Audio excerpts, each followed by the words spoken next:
தீப்பிடித்து எரிந்த ஆற்காடு அரசு டவுன் பஸ். அதிர்ஷ்டவசமாக உயிர் தப்பிய 56 பயணிகள். ஆற்காட்டிலிருந்து எசைனூருக்கு தடம் எண் 37 என்ற மகளிர் விடியல் பயணம் டவுன் பஸ் இயக்கப்படுகிறது. இந்த பஸ்ஸில் 56 பயணிகள் பயணம் செய்தனர். பஸ் சக்கரவள்ளூர் அண்ணாநகர் என்ற இடத்தில் சென்று கொண்டிருந்த போது திடீரென என்ஜின் பகுதியில் இருந்து புகை வந்தது. இதனை கவனித்த டிரைவர் உடனடியாக பஸ்ஸை நிறுத்தினார். பின்னர் பஸ்ஸில் இருந்த 36 பயணிகளையும் உடனே கீழே இறங்குமாறு அறிவுறுத்தினார். அதன் பேரில் பயணிகள் அனைவரும் அவசர கதியில் கீழே இறங்கினர். அடுத்த சில நொடிகளில் என்ஜின் முன்பகுதியில் தீப்பிடித்து எரிய தொடங்கியது.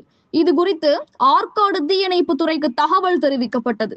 தீயணைப்பு வீரர்கள் அங்கு சென்று தண்ணீரை பீச்சி அடித்து தீயை அணைத்தனர்.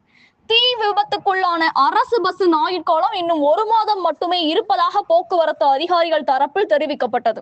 அரசு பஸ் தீப்பிடித்து எரிந்த சம்பவம் பயணிகளிடையே பரபரப்பை ஏற்படுத்தியது. கனவு தமிழகம் செய்திகளுக்காக ராணிப்பேட்டை செய்தியாளர் செந்தில்குமார். நன்றி.